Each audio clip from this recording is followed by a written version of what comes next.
Well, I don't get those 3 hours of my life back ever. Call me an ostrich because all I want to do is bury my head in the sand.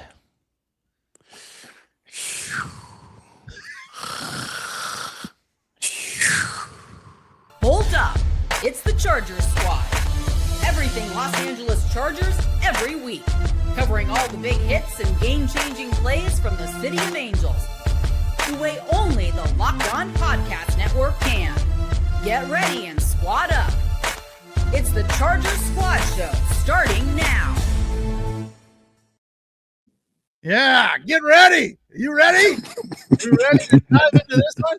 Welcome to the Locked On Chargers Squad Show on the Locked On Chargers YouTube channel. Pete Fox, covering sports in LA back to 2007 for ESPN LA and NBC Sports Radio. KENJON BARNER, 10 years in the league and 3 rings and never participated in a game that bad. And David covering the Chargers on the Locked On Chargers YouTube channel with Daniel Wade.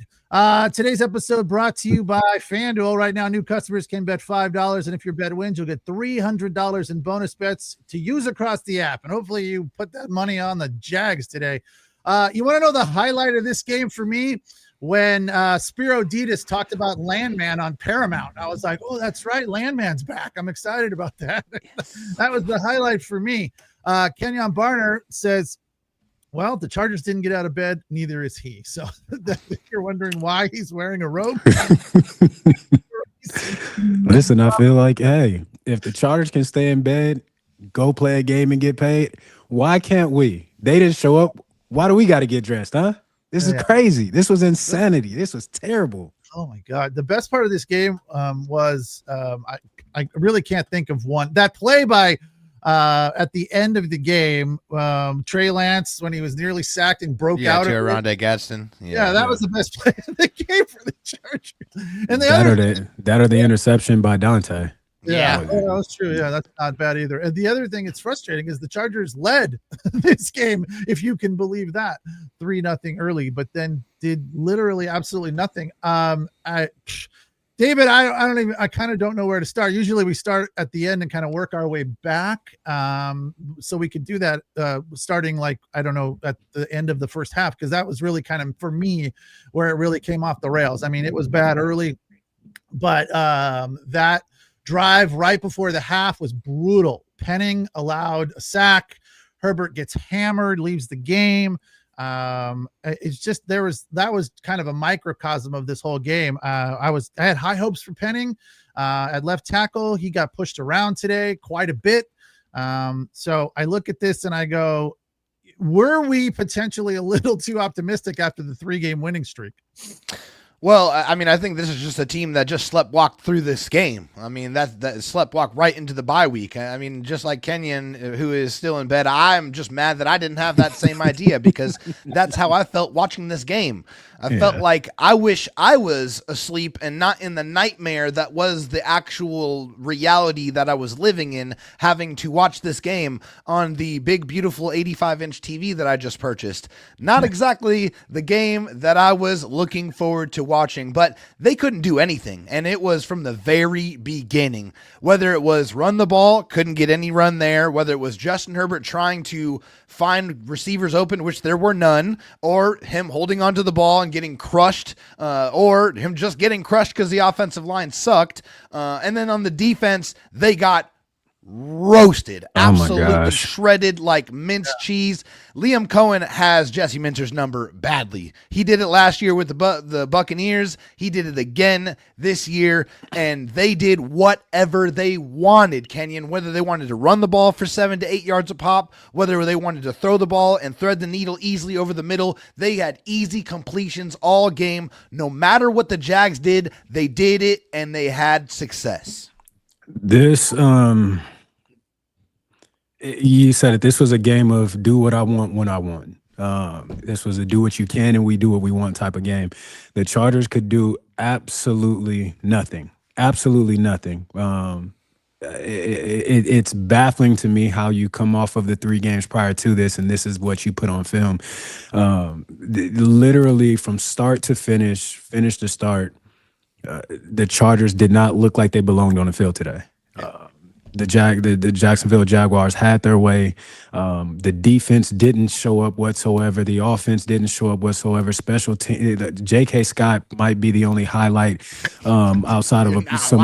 You know what I'm saying? Outside, like, and that is crazy. There were so many times where I'm watching our defense, right? And the defense is typically the side of the ball that holds us down, right? There were so many times watching this defense where I felt like guys stopped rushing and just stopped and watched the play. There were so many times when Jacksonville ran the ball that they played on the Chargers side of on their line of scrimmage, on their side of the line of scrimmage. There were so many times they tell you in meeting rooms, the offensive line is to get you 2 jobs. Your job is to do the rest.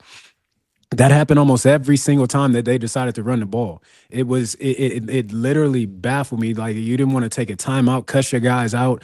Like, where was the leadership? Where were your captains in this game? Where was Derwin James? Where were the guys that typically gets the guys together, huddles everybody up, lights a fire up on them and get it? There was none of that. Everybody was just okay with what was happening. This was absolutely terrible.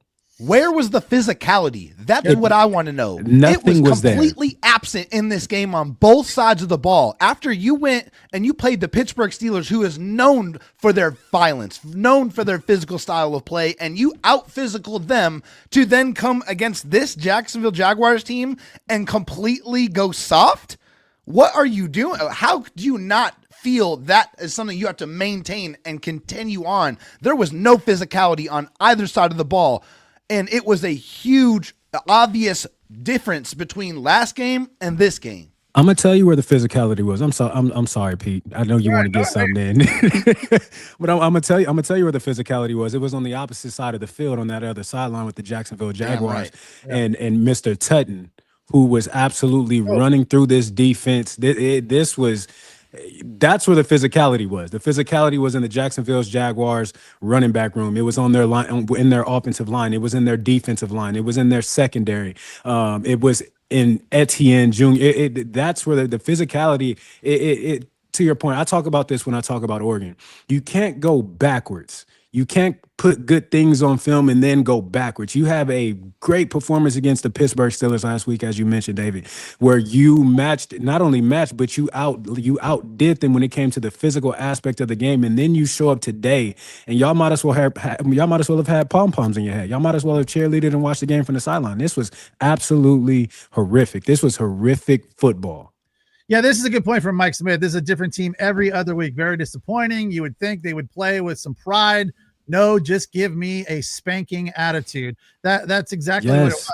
And the other thing that we talked about a little bit, and I know you guys did on the Locked On Daily Chargers podcast, David, is the thought in the back of their mind of some sort of revenge against this team. I know it was a couple years ago, different head coach, but there's a fair amount of guys on this team that were there, and you would think that they would want to show up in Jacksonville with some level of pride and fight, but they did not do that. I didn't think that maybe the bye week, the smell in the barn theory was on the table, but that could be it. The bottom line was we always talk, or I always like to highlight what Harbaugh says at the half, going in, coming out, etc. And it's usually filled with a bunch of garbage and, coach speak and whatnot. Today, he said, we have to be more physical. We have to play harder. And I was like, evidently they didn't hear that speech at the half, but yeah, that he saw, and we all saw it.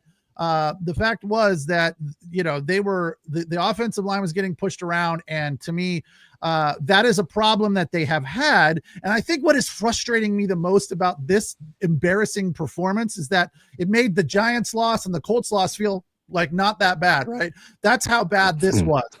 And I came into this game with such high hopes. Right. We all predicted at least a 7 to 10 point win. Right. And that was based on the stats, what Jacksonville had done in their past. They got roughed up in the fourth quarter last week against Houston. That was an anomaly, and evidently it woke them up. But you look at their pass defense, 28th in the league. I was like, Herbert is going to feast on this, right? And they're going to have a tough time running the ball because the Jacksonville Jags defense against the run is like 3rd or 4th in the league. So I was like, I'm not going to be surprised when they aren't able to run the ball, but Herbert leading the way, rushing with 21 yards. And then did they even get a pass completed to Johnston, I don't think they did. No. It What was that? I don't didn't matter. enjoy the game. It wouldn't have mattered who they listen. You had 93 yards passing in this game. You had 42 yards rushing in this game. This game, Pete, you talk about the get back, right? From a couple seasons ago with Jacksonville. Never mind the get back. What about today? What about presently fighting for what you have before you? What about fighting for position in the AFC? What about fighting for your pride, right? What about fighting for the last name that's on the back of your jersey? Like that, this was embarrassing. Like from everybody all across the board. There was no one exempt from the embarrassment that took place on today. Everybody got to take a drink of this. Everybody got to take the pain like a vitamin in this game, because this was uninspired. This was lazy, lackadaisical. This was just, I'm going to show up and hope for the best. That's what it looked like. You might as well have not practiced throughout the week. You literally might as well just say, hey, we're just going to show up and let's hope for the best, because that's how they performed. That's how they came out and played. It looked like one team was prepared and the other was not. It looked like one team wanted to be there and play football, and it looked like the other did not. This, again, I'm going to continue to say it. This was absolutely embarrassing. This was embarrassment. And as a professional athlete, and not even as a man, you got to have some pride about you. You got to have some want to. There was no one that I could point to in this game outside of J.K. Scott that I could say showed up and fought and acted like they wanted to be there. You know, you had some guys make some plays, but again, great job, Cameron Dicker. You made both your field goals. Shout out to the specialists. Shout out to the specialists, okay? Because they are literally the only highlight of today's game. Where are your leaders? Where's KHALIL MACK? Where's DERWIN? Where are you guys to light a fire up under these guys? No, it was everybody just sat back and took it. Everybody just Elijah Mullen gave me the ick. Elijah Mullen got burned a couple times, a ticky-tack PI, but he kept playing. You got to give him a little bit of credit. Like, he got popped there once by Tootin, and you hear this talk a lot, Kenyon. In a game like this, we've heard the term making business decisions. When you're getting blasted like this and you're thinking, well, what is it going to matter if I go out there and tackle this guy? I could get hurt and that could cost me money. It felt like there was a lot of business decisions being made by the Charger defense today, where they're like, turn the page. The thing that popped into my head when I was a kid, I don't know about you guys, I'm older than both of you. But when we played video games, you get into the video game and you're playing like crap right in the beginning of the game. You would hit reset and just start over. That's what this game felt like to me. Like the Chargers just needed a reset. That's not an age hit thing. The reset, but no, we do that at all ages, my friend. The reset. You just gave up a homer and MLB the show. Hit a restart. Never happened. Let's do this again. I don't know if they still had that feature in games. I figured. Oh yeah, turn the system off. Or close the game. That's what that looks like. Chargers needed to unplug this game and start over. Really. Yeah. Just like I want to. Yeah, it didn't feel like they had any of that in them at all. Like, but you can't in this game. But it did feel like they were trying to turn the page at about halftime. Like, all right, let's worry about the bye. Let's worry about what's coming next, because this one's gone. So we'll continue to break it down. We'll look a little bit more at Justin Herbert's day. Not a lot there, and some of the other just obvious sore thumbs in this one that makes us go, ugh. Like the numbers coming in that we thought were going to be beneficial to the Chargers, but ultimately were not. Pete Fox, KENJON Barnner, David Drogemeyer, one half of the Locked On Daily Chargers podcast. Make sure you check them out during the week for an in-depth examination of this one and more. I feel sorry for David. He's got to do this again later. It's the Locked On Chargers Squad Show. All right, today's episode of the Locked On Chargers Squad Show brought to you by Mint Mobile. If you're still overpaying for wireless, it's time to say yes to saying no. At Mint Mobile, their favorite word is no. No contracts, no monthly bills, no coverage, no hidden fees, no BS. I said yes to making the switch and getting premium wireless for just $15. I didn't, but I would. I'm not opposed to that. I like finding a deal, and this is a fantastic deal. But here's the good thing. Once you find a mobile service that you like and love. It's pretty much like getting married. You stay with that person for a long, long, long time. So make Mint Mobile your new selection for your wireless service. Mint makes it simple. All plans come with high-speed data and unlimited talk and text delivered on the nation's largest 5G network. You'll even bring your own phone and keep your same number and contacts. Ready to say yes to saying no? Make the switch at mintmobile.com/lockedonnfl. That's mintmobile.com/lockedonnfl.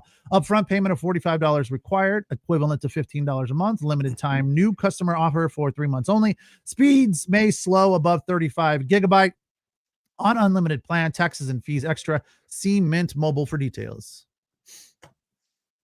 All right, Chargers get smoked 35-6. No touchdowns. Oh, no points in the second half. Just everything about it. No points, no yards. Brutal. Yeah, I mean, Nothing. double digit. At one point, they had 5 yards on 3 offensive second half drives in this game. That's an actual stat that existed at one point during this 60-minute football game. Yeah, this one made me feel like, okay, even early on, we got a chance. Jags have given up 12 sacks over the last 3 games. Chargers had 3 pressures in the first half. And we were like, ugh, so yeah, the other thing that was kind of just out there for me was what the Jags did last week in the fourth quarter against Houston. They fell apart. Generally, that doesn't happen 2 weeks in a row, but it was like, that's at least some hope. Like maybe they can find some rhythm. Yesterday the Trojans did it against a very good Iowa team. They came out in the second half and were a different football team stopping the run. So big one coming up next week, Kenyon. Duxon. It ain't that big. It's not that big. It's not that big. Kenyon says light work. Light work. No, Pete, but you talked about, the Jacksonville last week. This is why I say it as often as I do say it on here. It doesn't matter about what you were the previous week. It doesn't matter what your record is. The NFL is a who are you and what are you today? That's what it is. It's can I be the best team on today? I don't care if I'm 1-7. I don't care if I'm 7-0. Can I be the best team on that day that I'm facing whatever team that I'm playing? And Jacksonville was clearly the better team on today. Statistically, they're not. In no form or shape category, they're not. If you look at the rosters on paper, the better team is the LA Chargers. Today, the Jacksonville Jaguars were the better team. David, I agree with this comment from Eddie. I knew it was over when they called that first terrible PI. I agree that PI was ticky-tack on Still. The one on Molden was also ticky-tack, but Molden was a little bit lazy there. But the PI leading to the Jags' first TD was a backbreaker, and you could just kind of see Still going, he just shrugged his shoulders like that. It was like, it was a terrible call, and it from there it all just kind of went south, and that was frustrating because I didn't think he made a bad play. I thought he was in the right place, and I don't know. It did feel like the refs were, I don't want to say against the Chargers today, but we gotta be honest. Those 2 calls are absolutely terrible for the Chargers, right? But then you turn right around for the Jacksonville Jaguars on one of the sacks on Herbert's where he absolutely got annihilated. They called roughing the passer. Absolutely was the furthest thing from roughing the passer. But so you can't necessarily put it on one or the other. Listen, refs are going to miss calls.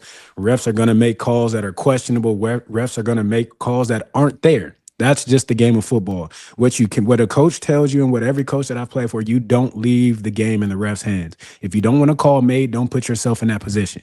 With Still, be in better position. Locate the ball. See where it's at. Again, it's a crappy call. That was tough. It's tough, man. It's hard to be in a better position than he was in that situation, man. Locate and see where the ball is. You know what I'm saying? And I'm not. Again, it's not easy to play corner. We can get up here and we could talk all day long about, it's not easy to play corner, especially in today's NFL where there is a million rules that allows offensive guys to go and be the benefactor of these rules, right? You can't touch the guy. You can't impede their path. You can't do this. You can't do anything as a DB. It's hard enough as it is, right? So I don't want to make it seem as if it's easy or that, it's that quick of a, just locate the ball. And I think a lot of guys oftentimes have a hard time locating the ball. And I think if you do that, you're in a better position already. Yeah, I mean, you're absolutely right. But I think it's just the penalty and when it happened and how much it hurt, right? That's a 30-yard penalty that really changed the momentum of the game. And after that, like, there was no semblance of any momentum for the Chargers at any point after that. I mean, it was just the Jaguars going up and down the field at will. That was a tough call. Those always are. They're game-changing plays, and unfortunately, there was a couple of them. But the refs are not the reason why the Chargers lost this game. They just got absolutely dominated in all phases. That's why they didn't show up. And David, how many times, again, I'm gonna go back to being a man every single time, right? How many times in life have you ended up on the short end of the stick, but you have to drop your sack and you knuckle up and go get it? Yeah. Calls are going to be made in the game of football that aren't going to go in your favor. Fight back. Yeah. There was zero fight. There was no fight. Calls aren't always, life is not going to always go your way. Sometimes you're going to get a crappy hand. You're going to be dealt a crap, but you got to play the hand that you're dealt. Fight to get back in it. Have some energy, have a sense of urgency, have a desire. There was none of that today. So we can talk about the calls in the area of the field and how many yards he gave up, but okay, there's a million other possessions after that one. Yeah. And you did nothing with them. Yeah. So let's call a spade here. Yeah, this number tells this story that you just described, Kenyon. 30-8 in first downs. 30 first downs. And I thought the third down number was going to be higher and tighter for the Jags. It was 5 of 10. It felt like it was 10 of 10. And 3 of 12 for the Chargers. So, red zone, 5 of 6. That's also another devastating number for the Chargers defense, that they were unable to stop them when they got down there. And that running game was just in their face. And one of the worst performances we've seen from Justin Herbert, maybe in his entire career, 10 of 18, 1 interception, 81 yards, did lead the team in rushing, but that's not what you want from him. So, yeah, I mean, you look at this game and I always say, well, there's got to be some positive, right? I can't find any. I really can't. The only positive is that, and we've said this before, we'll say it again. The only positives is I don't think they can be this bad again. Right. Well, I think there is a positive for sure, and it's that they're going to get Omarion Hampton after the bye week. That's a positive. Yeah. There's nothing positive about this game. Like, I'm sorry. Like we said, Dicker the kicker made his field goals. J.K. Scott had a couple of nice punts, but offensively, defensively, nobody did anything worth note or anything to be happy about or anything to celebrate. So it's about looking forward, and looking forward, you have a bye week, a late bye week. Thank God. That's the first time in a very, very long time that the Chargers have had a late bye. Hopefully they can get some guys healthy. Hopefully they can reevaluate things on every single phase of this football team. And, hopefully get some running game. I mean, before Omarion got hurt, man, he was rolling. Yeah, he was hitting the smallest of creases and making big plays out of it. He was catching the ball out of the backfield. He was a major catalyst of the offense, and that could be a nice shot in the arm to an offense that today looked about as anemic as it possibly could have. Yeah, and the corners are getting burned a lot. I don't think we've seen that in a while. I couldn't quite figure out what was going on there. I think that comes back to what KB's been talking about today, that they just didn't have any energy, any pride. I haven't seen the corners get burned like that in a while. And Trevor Lawrence is not that good. He's okay. And you're right, Dave. He was hitting his spots today. He looked much better today than he's looked in a long time. But I put that on some of the corners just being soft. There was just too many easy receptions by the Jags receivers there. And then there were times when they would rush 3. I mean, this goes back to, and this was surprising to me, KB. They're rushing 3 are the Jags, and they're almost getting to Herbert. Like, what is that all about? I mean, is that just the situation, or the desire, the want to, the lack of ability by the offensive line? And that was still kind of early in the game, but I didn't think it was over. I was like, what? They're rushing 3, dropping everyone back, and you still get sacked nearly. It goes to the issues that we have up front. We're in a bad way up front. There's no other way to paint it. There's no other way to look at it. We see it each and every week, and it's almost as if you have moments, right, where you look at it. Okay, we didn't do that. We didn't do that bad. They look decent. And then you have a day like today where it's just, it's a jailbreak. You know, guys are coming from everywhere. There's pressures. Herbert, before going out, he was pressured on 50% of his dropbacks. You know what I'm saying? So it's like, what do you expect? What do you expect with that? We just don't have a capable offensive line. We can't protect. We can't. It's just can't should never be in a man's vocabulary, right? I think every father says can't shouldn't be in your vocabulary. Unfortunately for the Chargers, can't is something that is very real. They can't protect. Yeah, Justin Herbert has masked that, right? Justin Herbert, with his play, has masked a lot of those deficiencies, right? A lot of it. He has been the reason why they've been able to win games despite all of the pressure that's been in his face. While he's been second in passing yards and second in passing touchdowns and first in rushing yards at the quarterback position. But the chickens were going to come home to roost eventually, right? I like that. He's going to get hurt. Like, he's going to get hit, and he has been repeatedly. It's only a matter of time. If they don't figure out a way to protect him better, Justin Herbert is going to find himself in that blue tent where you don't want him to be. And if he ends up there, your chances of doing anything this season are gone. But that's the thing, David. I thought after this little winning streak, I know the some of the competition through those 3 games was not great in the Titans, etc. But that win against the Steelers, I thought they had figured out something. Look, Austin Deculus was way better than Penning was today. Like, and we didn't see Austin Deculus at all. And to say that, he came in late in the game. He came in late in the game. Maybe I was doing laundry at that point. But the fact was that, you know, we've criticized Deculus a lot, and I thought he had been better than Penning. So I was surprised that they gave Penning so much time. People are in the chat are still criticizing Brantley Bozeman. Again, I didn't think he was terrible. He was what he is, right? But Becton got burned. Pipkins got burned. So yeah, I felt like they were starting to figure it out a little bit with the 12 and 13 personnel type of things, having the backs jump up and help out. So they were like, all hands on deck with the line, and it was starting to work a little bit.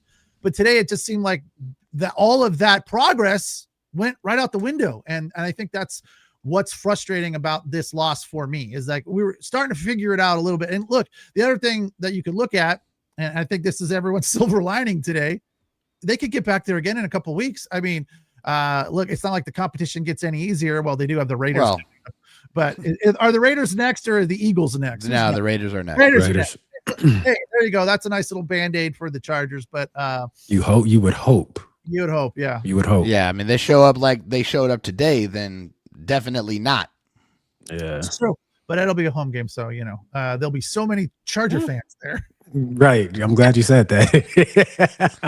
All right. I'm taking enough knives to the gut. All right. We don't need another shot like that. Let's keep it rolling. Move on. Hopefully it'll be 50-50, right? All right, it's the Locked On Charger Squad show on the Locked On Charger YouTube channel. When we come back, we are going to talk about the running game, the Chargers running game, not their lack of ability to stop the running game, the running game. It's the Locked On Charger Squad show on the Locked On Chargers YouTube channel. All right, today's episode of the Locked On Chargers Squad show brought to you by FanDuel. NBA is back. There's no better way to get in on the action than with FanDuel, the official sports betting partner of the NBA. Even if you missed the start of the game and you want to ride the hot hand, FanDuel has live bets. Live bets are a lot of fun. If you've never experienced a live bet, it's really cool, especially if you really pay attention to a team. You can see where the trend is going if you know that team well. And that's where you get some good action on live bets. And you can also get in on fourth quarter comebacks. Plus, you can even combine your live bet with a same game parlay for a shot at a bigger payout. It keeps the games exciting and definitely more engaged for the fans, especially when your team is making a late push. Right now, FanDuel is giving new customers $300 in bonus bets when your first $5 bet wins. So head to FanDuel.com, sign up, and play your game with FanDuel, the official sports betting partner of the NBA.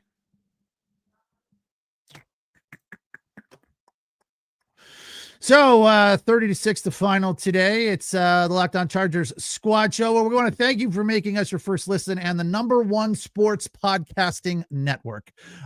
Today, the running game was one of many issues for the Chargers. Got to give credit to the Jags line. They're good. They're ranked top 5 in the league. I think 3 coming into this game. Kamani Vidal, 5 carries, 13 yards. Along of 4, Amar Johnson off the practice squad, 2 for 8. and Trayvon Williams 3 for 1. Mind-boggling numbers, the way they've been running the ball, and I think that went to a lot of this loss for the Chargers. That the game, you can both answer this question: was it a bad game plan, or did the Jags throw the Chargers off of whatever game plan they had? Kenyon. I don't think it had anything to do with any of that. Again, these guys didn't show up to play football. I don't care if Greg Roman got a game plan sent straight from heaven. If your guys don't show up to play football, that game plan is good for nothing. There's no energy, there's no effort, there's no desire. Collectively, right? You could say certain guys gave an effort and fought, but as a whole, football is an 11-man sport. Every man has to do their job. Every 11 has to do their 111 to complete the whole. And that's just not the case. So again, game plan, I don't think this game had anything. Obviously, Jacksonville had to do what they had to do, right? They had to show up and play football. But when you specifically and you directly focus in on the Chargers, I don't think it had to do with anything outside of the fact that you just did not show up. That's it. Yeah, like I said before, there was no violence and no physicality in how they played. And, they were getting pushed back, whether they were trying to throw the ball or whether they were trying to run the ball. They got no momentum. Nothing. And everything starts up front, right? On both sides of the ball, in my opinion, everything starts up front. The offensive line did no favors to anybody today. They didn't. Right. They did not open up any holes. They didn't play with any physicality or violence, and it was clear and obvious. And when you can't protect, you can't throw the football, you can't open up holes in the running game, it's really hard to play football when you can't do anything. And that's what happened in today's game. So let me ask the question a different way then, Kenyon. To steal the famous Mike Tyson quote, everyone's got a game plan to get punched in the mouth. Are you saying that they got punched in the mouth so early that the game plan was irrelevant? Listen, sometimes you get punched in the mouth and you got to hit fight or flight. And it definitely looked like we took flight. We couldn't handle the punches. Straight to the bye week. Yeah, and the punches kept coming. They kept coming. They kept coming. They kept coming. They kept coming. And eventually we got knocked out.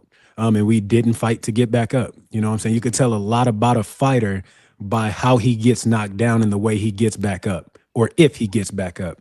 There was no point in this game today where I could say the Chargers took a punch and it looked like they wanted to fight back. You got a lot of guys that have a certain bravado, but they act like it. I can fake it. I'm gonna talk that. That. But when it come down to knuckling up, I don't really want that issue, and that's just what the Chargers was. So, the quote is real. Everybody has a plan until you get punched in the mouth. What is that plan when you get punched? And it didn't look like the Chargers had one. Yeah, I think the point that we've kind of circled around a lot and touched on a bunch of different ways was the veterans did not have, like, the leaders of this team that we are familiar with when it comes to leading them to success, or at least being in a game. We're not there today. They were there, they were playing, but they didn't show up, right? Derwin James, Khalil Mack, Tui Peloto, those guys, Denzel Perryman was okay, I think. 7 tackles, 4 solos, 1 TFL.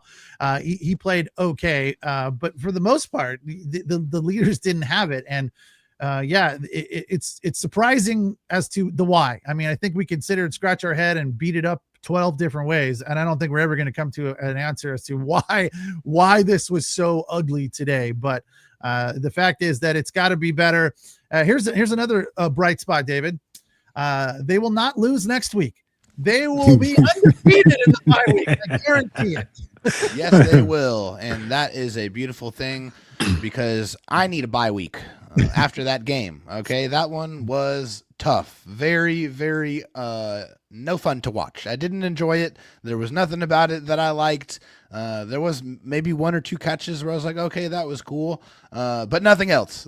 really, and nothing of consequence. Like nothing mattered. I mean, from the very beginning, the Chargers got punched in the mouth, on their first offensive drive, and it never ended from there. I mean, as Kenyon put it, they just took shot after shot after shot. And even after the referee waved it off, they continued to get punched, and they ended up in the hospital. And now they're on a very, very sad, very long flight home, and they're going to have to sit in this. They're going to have to feel all of this embarrassment after this game.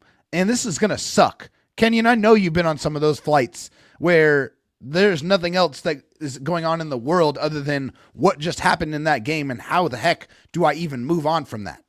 Absolutely. Those are some of the worst flights possible. Now, once you get on the plane, you'll find a way, you know what I'm saying, to smile about something, right?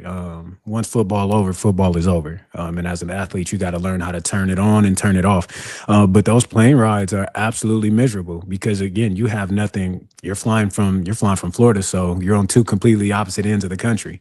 So you got about 5.5, 6 hours to sit and be and to think. And there's going to be different activities going on the team planes, and I won't get involved in that, right? I won't give my guys up, okay? So there's going to be some things going on that will ease the pain, right? That would allow them to relax a little bit. But at the end of the day, if you're a true athlete, if you're a true competitor, if you're somebody who really cares about the game of football, this is going to eat at you the entire way home. This is not a game where you could get on that plane and just easily fall asleep, put your head up against that window and a pillow, sit back and relax. Now, this will be a game that should eat at you. This game should bother you. I'm sure there'll be some guys on there watching the film as we speak right now. This game should absolutely bother you. It should irritate you. It should make you look yourself in the mirror and really ask yourself, who was I today? Who was I and why didn't I show up? Because at the end of the day, nobody showed up. Yeah, I used to work with a sportscaster that would say after a loss like this, coming into a bye, the good news is the Chargers won't lose, but the bye is favored. The way you feel about this game or this week off. So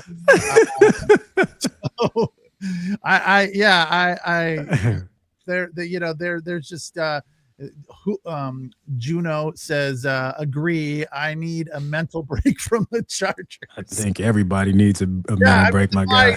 The bye could not be coming at a better time for them. Unfortunately, I got a question. Yeah. Let's kind of play with this a little bit. If you're Harbaugh, right? How do you handle this bye week? Are you giving your guys the entire week off, or are you making them come in the building? I'm making them come in the building for sure. You're right. We think alike. 100%.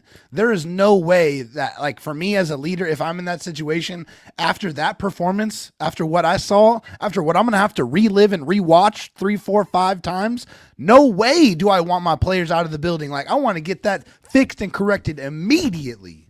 Yeah. Yeah. That's a tough one. What's the normal protocol? Like, let's just you're gone. You're gone. You may come. You get the whole week off. You'll come in. You'll watch your film and stuff on Monday. Maybe some coaches let you go. Hey, have a good bye week. I'll see you guys next week. Yeah.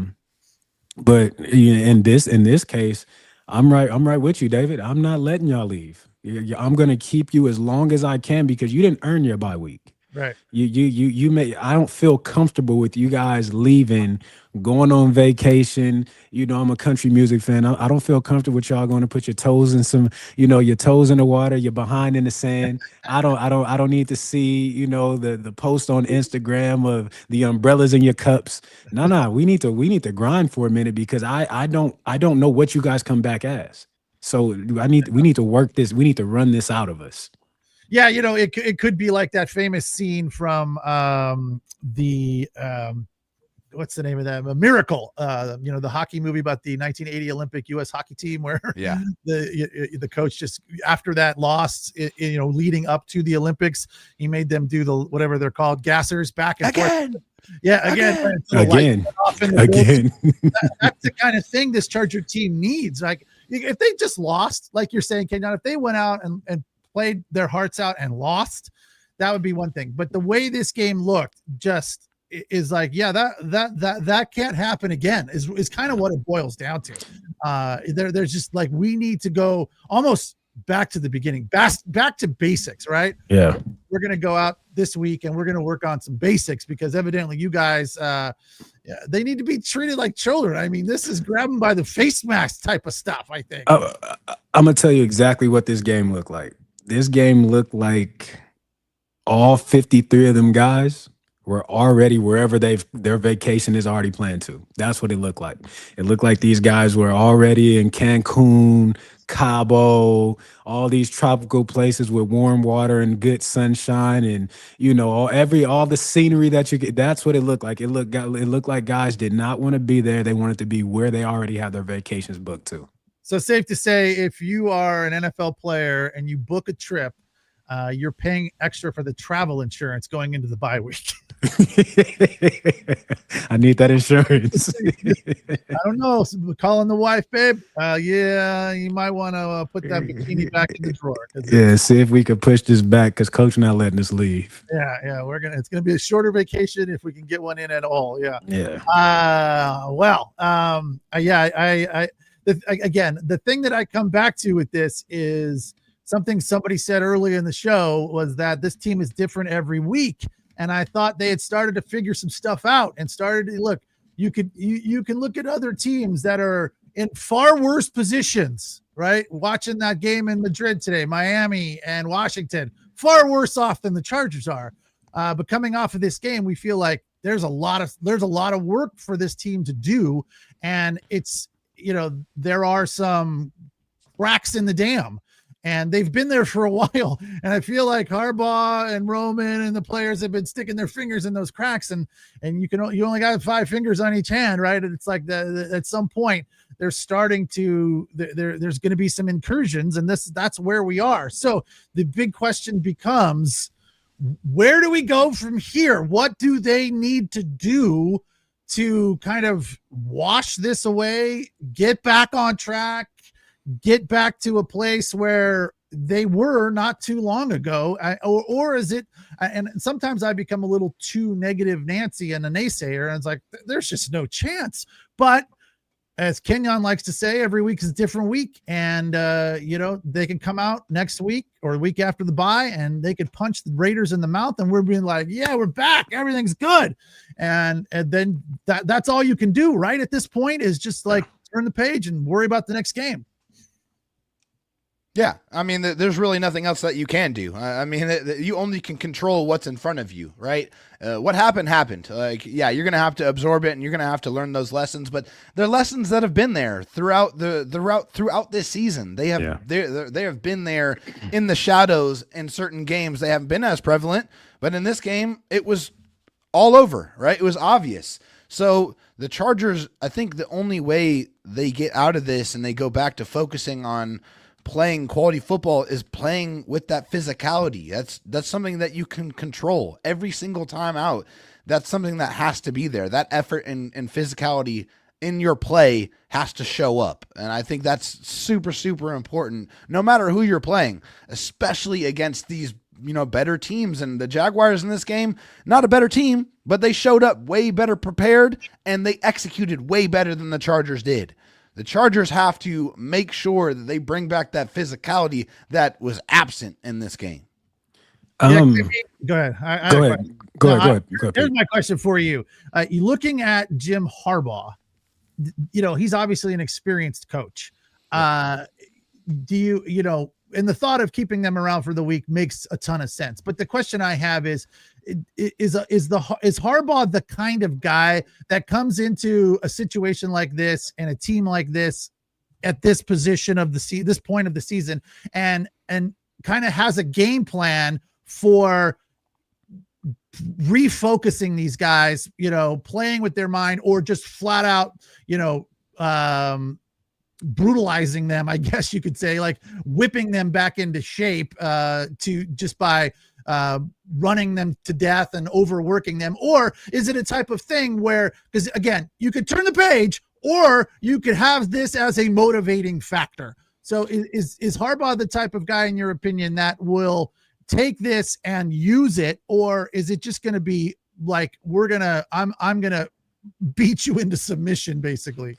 I would hope that he's the type of coach that would take it and use it, right? Figure out a way, for football, the toughest aspect of football is right here. It's right between your ears, right? If you can master that, you can get to where you need to be physically with all of that. So I'm hoping he's the type of coach that can use his game to penetrate the minds of his players and get them in a different space. As I'm sitting, you guys are talking, I'm kind of going off into space because I'm thinking about, okay, if Kenyon was a head coach, how would I handle this? And the year that I went to the Super Bowl with Philadelphia, we obviously got the first round bye. And everybody's expecting to go home. Doug Peterson said, absolutely not. We're going to practice every other day. You'll practice, get a day off, practice, get a day off, practice, get a day off. I'll give you the weekend off. We'll get back to work. And so, again, you quit. That's that you guys quit early. And so me looking at this, I'm not. This is hard for me because I have an old school mentality. You know what I'm saying? I came up around some different type of coaches. In my mind, you're not leaving. Whatever vacation you had, cancel it. You don't get mad at me. Get mad at yourself because this is what you guys did. You guys did this. This is nobody else's fault but yours. Right. Again, so you have to use it, right? You also need health. And that's what this Charger team doesn't have. So to bring them back and to run them into the ground, that doesn't really benefit you, right? Because you need as much time as you can for you to get your guys healthy. Because the bottom line, I've said it before, nobody's healthy right now. Everybody's dealing with some sort of ailment. There's something. Nobody's healthy in football. So you need the time. But I also need you guys to understand the importance of showing up each and every game, regardless of what you have in front of you or what you don't. It's a battle, it's a fine line that you have to find as a head coach. But also, like, let's not forget, like, this team is still 7-4. They still are very much in the thick of this AFC playoff race. This is absolutely not the time to just lay down and stay dead. No. Okay? It's not. You absolutely need to remember that you still have everything that you want in front of you. So you have to refocus on what's important, which is trying to make sure you do everything you can to win that next game and then repeat the next week. It's a 1-week league. You got to handle it as such. This one sucked. It hurt. It's embarrassing, and it should feel that way. But you still have everything that you want in front of you that is attainable. That has to be always on your mind. Yeah. And the fact is that there are going to be a majority of players on this team that are going to feel the exact same way. It's not like everyone's like, ugh, we got to go to practice. No, these guys are going to they're pros. Most of them, I mean, they're Pete, let me stop you. What? Listen, tell me where I'm wrong. I would love to be in agreement, right, and say that is the mindset of majority of an NFL roster. But that's just not the case. There's a handful of guys that have that mentality, right? Of, no, we need to get back to work. We need to grind. But collectively, I could tell you guys stories about being in locker rooms where guys have had off-season plans booked 6-7 weeks before the season is over. I could literally tell you guys stories that would embarrass the NFL. So to say that is some of them, right? You would hope that that's the mindset of majority of the locker room. But I will stand here. I will put my house on everything. I will, whatever it is, that a lot of those guys are okay with what's taking place. They're good. Or let's just get a break and get away. I promise you that's the case. Wow, that's interesting. You would think that, this is their livelihood and they want to go out and be better, right? And fix it. That's one of the things that's tough about the NFL and good about like baseball and basketball. When you have a groaner like this, right back to work the next day or two. Football, you gotta swim in it. You gotta soak in it for a while, and that sucks. Here's a question for you, Kenyon, as we wrap up here from Mike. Are they able to go full contact at practice during the bye? They got to figure out who is tough enough to block for the O-line. Absolutely, they can. I play for Bill Belichick. Put them pads on.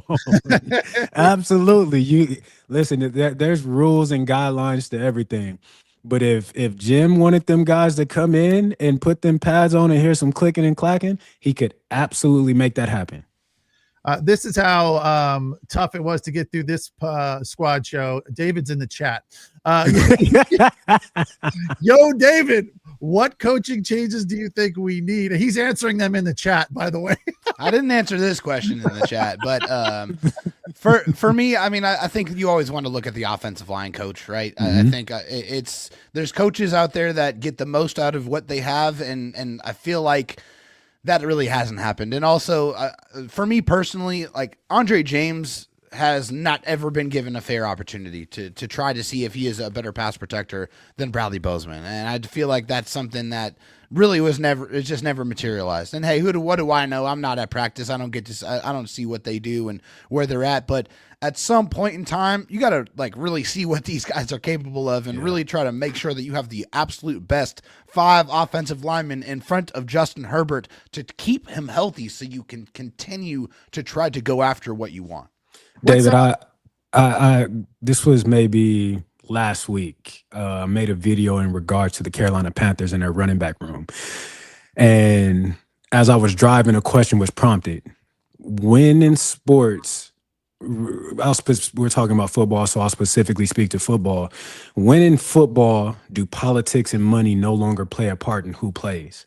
When does it become the best guy for the job is the best guy for the job? When does it become that head coach, position coach, and GM look at each other and then look at themselves in the mirror and say, "Hey, we got it wrong.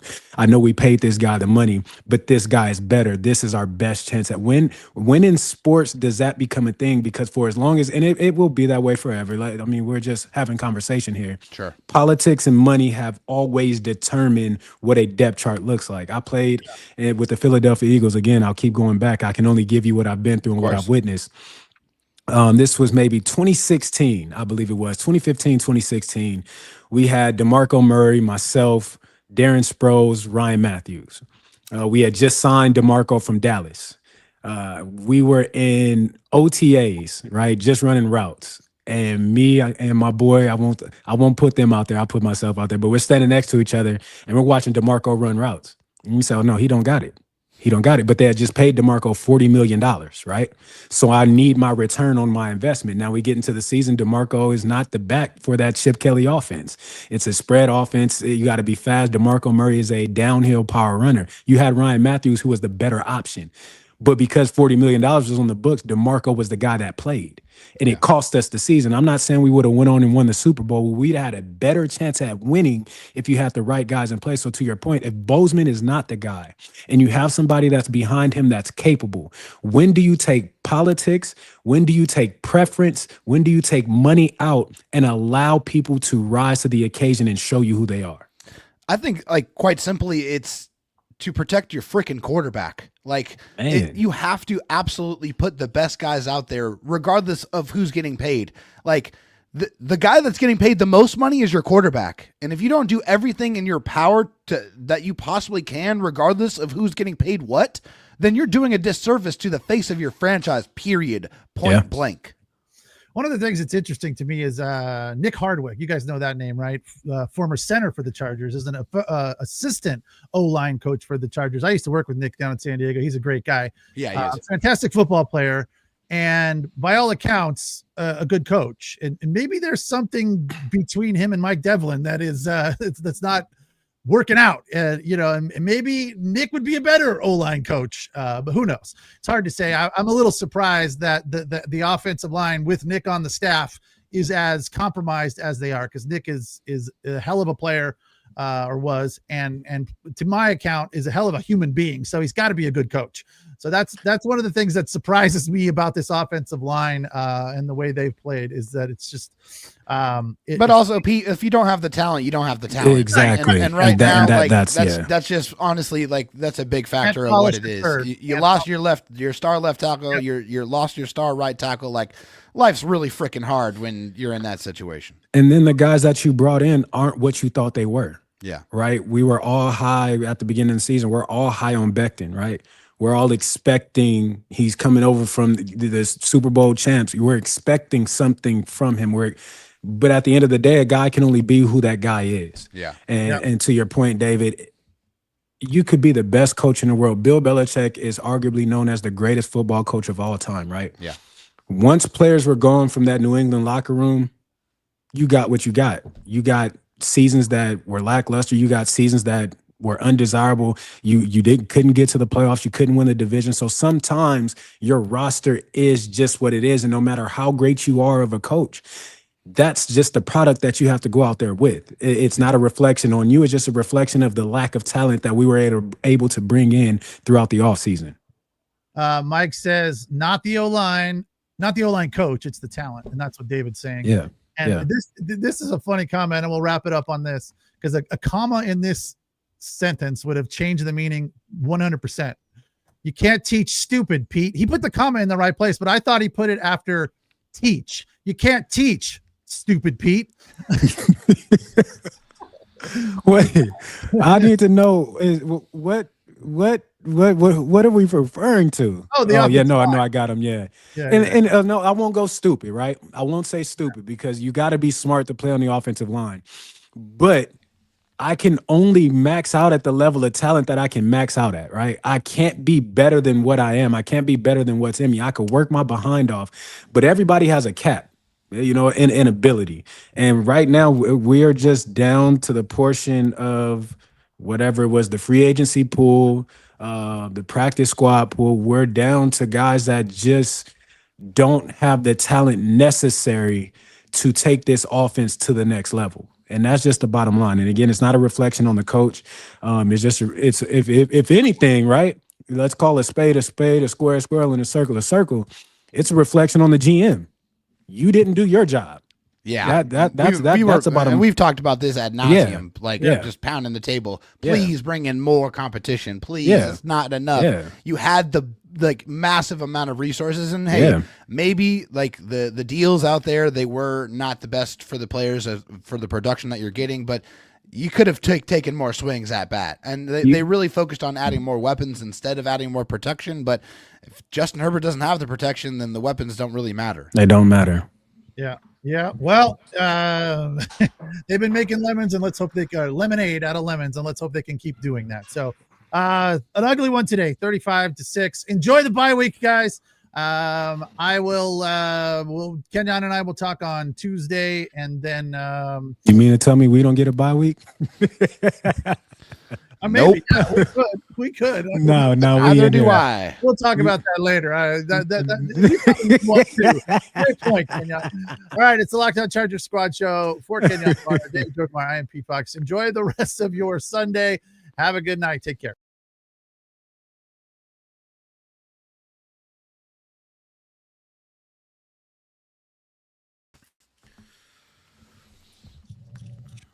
Hey.